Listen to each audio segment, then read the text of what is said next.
একটা গাছে যখন সিম ধরে,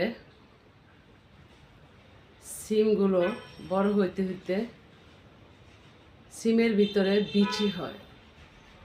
সেই বিচিটা যদি শক্ত হয় তারপরও বেজে খায়। কত স্বাদ কইরা মুরগি দিয়া খায়, কত সুন্দর কইরা সিমের বিচি, সিম তরকারি রান্না করলো, শুটকি রান্না করলো, স্বাদ লাগে। আর গাছের মধ্যে এখন বর্তমানে দেখি সিম না ধইরা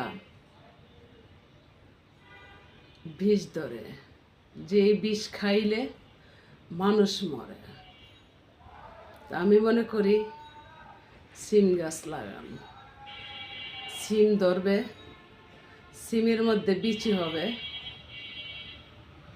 সেই বিচি খাইয়ে মানুষ আহার করবে, শান্তি পাবে, এতেই ভালো হবে। আর যদি সিম গাছ লাগান, সিম গাছের মধ্যে যদি সিম না ধরে বিষ ধরে, সেই বিষ খাইলে কিন্তু মানুষ মরে। ভালো থাকবেন সকলে। খুদা হাফেজ। আসসালামু আলাইকুম।